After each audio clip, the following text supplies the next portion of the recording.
Aqui os jogos de hoje: Fluminense e Remo, Internacional e Atlético Mineiro, Cruzeiro e Flamengo. Amanhã a gente vai ter Palmeiras, líder, contra o Vasco, Bragantino contra o Grêmio, Clássico Bavi, Vitória e Bahia. Tem também Santos e Mirassol, Chapecoense e São Paulo, Coritiba e Corinthians. E na segunda-feira, mais um jogo, Botafogo contra Atlético Paranaense. E olha só a tabela. Se o Flamengo ganhar hoje, dorme na liderança, porque o Palmeiras só joga amanhã. Aliás, o jogo contra o Cruzeiro. Flamengo e Cruzeiro. Parece programa repetido, mas não. O que tem se repetido mesmo são as vitórias do Flamengo. Você que se liga na Globo, bem-vindo! Flamengo e Cruzeiro, dois gigantes da América se enfrentando. E já é dia de Cruzeiro e Flamengo de novo. O terceiro em menos de 2 semanas. Mal deu tempo de comemorar a classificação para as quartas da Libertadores e tá na hora de voltar a Belo Horizonte. Contando também o jogo do primeiro turno do Brasileirão, são 2 vitórias do Flamengo e um empate na temporada. Do lado positivo, o lado do Flamengo, você ganha muito mais confiança, né? E do lado negativo do Cruzeiro, o baixo astral. O jogador, ele sente, né? Ele não é uma máquina. O jogo é um jogo de uma grande importância fora de casa, que temos que assumir a responsabilidade de jogar para ganhar, porque o Flamengo só vive de vitórias, não vive de outros resultados. Os confrontos contra o Cruzeiro dão uma medida da mudança de patamar do Flamengo nos últimos anos. É um adversário que já trouxe muita decepção aos rubro-negros, mas não anda criando tanta dificuldade. Sempre depois de um bom ciclo, às vezes vem dificuldades e a gente tem que superar isso, não é? E nós aqui queríamos repetir os êxitos. E eu pessoalmente estou no Flamengo para repetir os êxitos. Flamengo e Mirassol, jogo válido pela 4ª rodada, jogo atrasado aí. Já está definida a data e também o horário. A CBF divulgou de maneira oficial que esse jogo será disputado no dia 2 de setembro, às 7h30 da noite, uma quarta-feira, tá? 7h30 da noite, lá no Maracanã.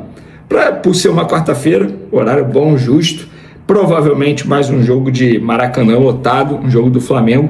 E esse jogo, inclusive, pode dar a liderança ao Flamengo no Campeonato Brasileiro. Óbvio, depende do que acontecer até lá. Mas é daqui a pouquinho. Essa data é a data da Copa do Brasil e a CBF aproveitou que Flamengo e Mirassol não estão mais na competição e marcou esse jogo aí. Ainda bem, porque é um saco falar tantos pontos, mas com um jogo a menos. E muita gente com esse jogo a menos já faz a conta de mais 3 pontos, sendo que não tem como você ter certeza se vai ganhar ou não, embora Flamengo contra o Mirassol dentro do Maracanã é muito favorito.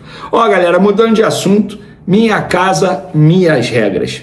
É assim que a torcida do Flamengo está fazendo nas redes sociais. Eu estou gravando esse vídeo aqui sábado pela manhã. Hoje não teve alvorada aqui no canal, mas teve alvorada na vida do Vene Casagrande. Já acordei, já fiz meu exercício físico. Nesse momento, 7h26 da manhã, estou gravando esse vídeo. Daqui a pouco vou ao mercado, fazer minhas coisas da vida pessoal, antes de começar a trabalhar aqui mais tarde nas outras redes sociais. Mas ontem à noite, antes de eu dormir, inclusive, trouxe a informação em primeira mão do seguinte: tive acesso ao documento da Justiça e o documento de 3 páginas, no final, o juiz ou a juíza, deste modo, indefere o pedido de tutela de urgência. Considera o réu citado diante do comparecimento espontâneo com prazo de 15 dias para contestação. Intimem-se. Com outras palavras, o pedido do Vasco para jogar no Maracanã, após o veto da dupla Flamengo e Fluminense, foi indeferido, foi negado. O Vasco teve o pedido indeferido para usar o Maracanã, o Cruz Maltino recorreu à justiça após o veto da dupla Flamengo e Fluminense, mas teve a solicitação negada. Ou seja, por hora não pode atuar no estádio na Copa do Brasil como estava desejando. E o que acontece? A dupla Fla-Flu diz que o acordo do Vasco para usar o Maracanã é inválido. A alegação é de que o documento foi assinado por Vasco, Flamengo e Fluminense, mas não pela própria concessionária Fla-Flu Serviços S.A. Por isso, a dupla sustenta que o acordo não teria validade para obrigar a liberação do Maracanã ao Vasco. Meus amigos, é o que eu falo, ó. Não tem jeito. Na vida, meu irmão, só vale, ó, a canetada. Se não assinou, não vale o documento. E aí a torcida do Vasco fica revoltada comigo, cara. Tô vendo vários aqui. E aí, senhor da moralidade, o que você acha disso? Gente, olha só, eu vou fazer uma analogia aqui, tá? Uma analogia. Eu utilizo um apartamento, ele tá alugado, né? É basicamente o dono do apartamento chegar e querer usar o apartamento, me obrigar a deixá-lo a usar meu apartamento. Cara, não é assim também.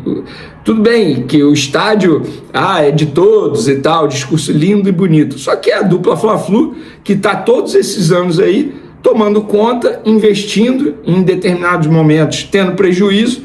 Não é assim. Então, se a justiça negou, eu vou fazer o quê? Você quer que eu faça o quê, torcedor vascaíno? Que eu não noticie, que eu guarde a notícia para mim? Eu apenas noticiando a informação de que a justiça negou o pedido do Vasco.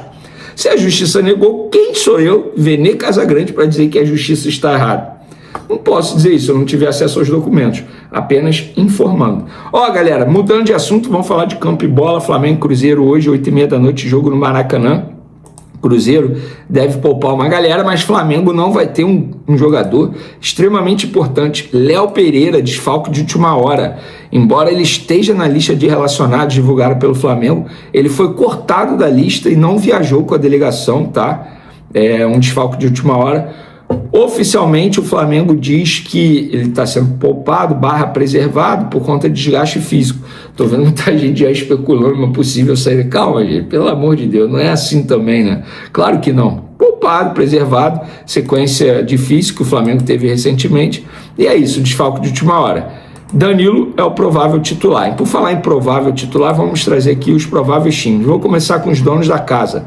Otávio, Fagner, Fabrício Bruno, João Marcelo, Vidalba na lateral esquerda, Matheus Henrique, Gerson, Matheus Pereira, Arroio, Kaique, Kenji e Lúcio Rodrigues. Quem está fora? Jonathan Jesus, suspenso, Gabriel Peck e Sinisterra, lesionados. Pendurados, Fabrício Bruno, Cauã Moraes, Lucas Silva, Lucas Vidalba e Otávio. O que me chama a atenção é que o Caio Jorge não aparece na lista de provável time, ou seja, vai girar o elenco pensando em Copa do Brasil. Já o Flamengo, provável time: Rossi, Varela, Danilo, Léo Ortiz e Ayrton Lucas.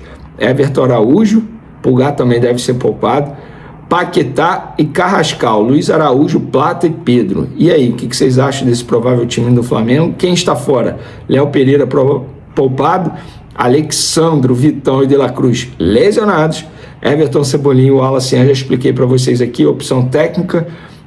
Inclusive o Everton Cebolinha nem deve mais jogar com a camisa do Flamengo, porque ele está muito perto de assinar com o Krasnodar o pré-contrato para depois negociar com o Flamengo a saída antecipada. Pendurados: Bruno Henrique, Eric Pulgar, Everton Cebolinha, Lucas Paquetá, Luiz Araújo, Samuel Lino e Vitão. Isso quer dizer que, se esses levarem amarelo, Vitão obviamente que não, porque nem relacionado está.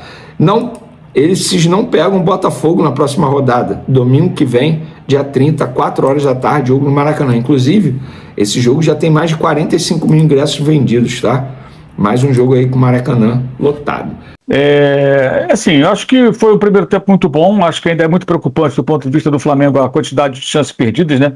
Você vê que o momento de maior domínio, o Flamengo não conseguiu marcar. Aí depois, aos 35, chegou a 1-0. Já tinha criado várias chances. O Flamengo finalizou 10 vezes nos primeiros 17 minutos. Cara, contra o bom time do Cruzeiro, se finalizar 10 vezes em 17 minutos, e chances assim de finalização, chances boas. Não foram chutes de qualquer maneira, não. Aliás, isso acho que é uma mudança importante. Aí eu acho que o mérito tem o mérito técnico, porque o Felipe Luiz, por convicção, ele preferia que o time não finalizasse de qualquer maneira, até para não dar contra-ataque para o adversário. Então o time ficava esperando ali o melhor momento. Ainda fazem isso. Ainda há momentos que dá para chutar, mas tem um toque a mais. Vou dar um exemplo. Aquela bola que o Pedro domina na esquerda e toca na saída do Otávio, o goleiro defende com o corpo. Ele tinha condições de dar uma chicotada de primeira quando a bola veio. Mas tem que ajeitar para chutar. Sempre tem que ajeitar. Chute de primeira é difícil. Quando ela veio, se ele dá uma chicotada, grande chance de marcar. Mas ele dominou para a esquerda, escapuliu um pouquinho, ainda conseguiu tocar, mas aí é um toque fraco, mais colocado, e o goleiro tem tempo de reagir e defender. Enfim, não acho que foi perfeito, evidentemente não foi perfeito, mas foi muito bom. A postura foi muito boa. A pressão alta, o Cruzeiro estava perdido, até eu conversava estava no Maracanã e trocando algumas mensagens com um colega que estava trabalhando lá na beira do gramado, e ele até comentou comigo, falou, Mauro, os caras do Cruzeiro estão batendo cabeça, que o Gerson está dando esporro em todo mundo, que o Flamengo não para de finalizar e o Cruzeiro perde a bola. Na hora que parou ali para beber água, a pausa a pausa comercial, a posse de bola do Flamengo era de 72% aproximadamente. O Cruzeiro não estava conseguindo jogar. Agora, e todo esse volume tem que ser traduzido em gol, gente. É hora de se resolver uma partida, né? O adversário está nas cordas muito cedo. Se fosse a luta de boxe, é aquela que logo nos primeiros rounds o cara tá cambaleando, derruba o cara. Derruba, senão ele volta. Tipo o filme do Rocky, né? O cara volta e te ganha. Então foi o que quase aconteceu. Apesar de todo o domínio, 1-0 do primeiro tempo foi muito barato. Aí o Cruzeiro, obviamente, volta melhor no segundo tempo, muda a sua postura, se organiza, conversa no vestiário. Tem aquela bola que entrou, não entrou, é muito difícil afirmar. Me pareceu que de fato ela ficou ainda beliscando a linha. E na sequência o gol, para mim, outra vez o Rossi, assim, não é que ele falhou, ele deixa a desejar. A gente tem que esperar mais de um goleiro de um time grande. Defesas difíceis. Foram 4 finalizações no alvo do Cruzeiro em 2 jogos. O gol do Arroio, ok, ali acho que ele não teve muita chance. E 3 nesse jogo. Uma foi gol. Outra Jorginho tirou. E outra ele defendeu a bola no meio do gol, um chute de fora da área fácil. Então, assim, cara, se ele não aparecer fazer defesas difíceis, aí é complicado. O Flamengo significa que o Flamengo também não concedeu ao Cruzeiro muitas chances de finalizar bem, de finalizar no alvo. Quando teve chance, foi para fora. Ou raspou na trave. O Caio Jorge cabeceou para fora uma bola que ele testou livre no segundo tempo lá em Belo Horizonte. E no Maracanã ele entrou logo depois, quase virou um jogo. Ele chuta uma bola que beija ali, raspa no pé da trave direita do Rossi. O Rossi tem que aparecer em alguns momentos também, né? Não só em pênalti. Sabe? E assim, se faz a defesa no chute do gol do Lucas Romero, seria uma defesaça, mas tem que fazer algumas defesaças, gente. É o goleiro do Flamengo, cara. E outra que eu não entendi foi um recuo de bola errado do Léo Pereira, o segundo no jogo, em que ele tinha a chance de dar uma quebrada, botar a bola para longe, para lateral, lá na casa da mãe Joana, e ele deixou sair para escanteio.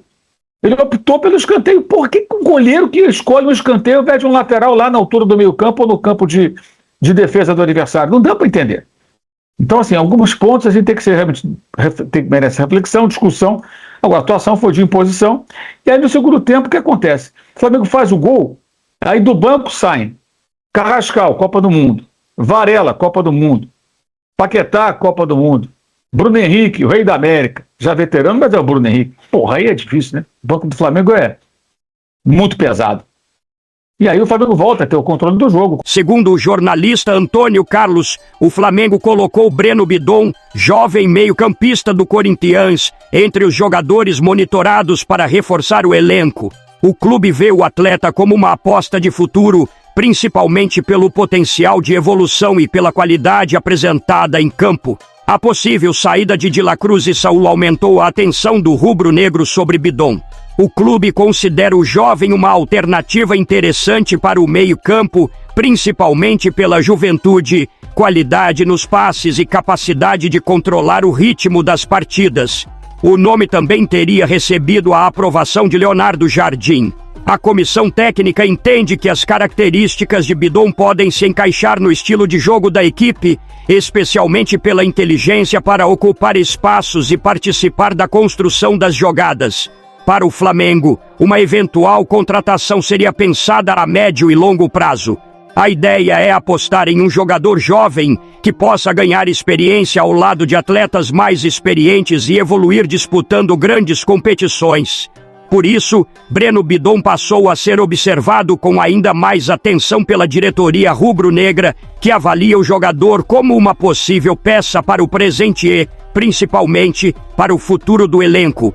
A intenção do Flamengo é oferecer um contrato de 3 anos ao jogador, deixando seu elenco mais jovem e competitivo. Para todas as competições que o Flamengo disputa, o jogador busca uma convocação para a seleção brasileira e sabe que suas chances aumentariam bastante jogando pelo Flamengo e disputando títulos. Agora eu quero saber a opinião de vocês. Breno Bidon será um bom reforço? Sim ou não? Deixe sua opinião no comentário. Não esqueça de curtir o vídeo e inscreva-se no canal para não perder nada do Flamengo. Até a próxima e saudações rubro-negras.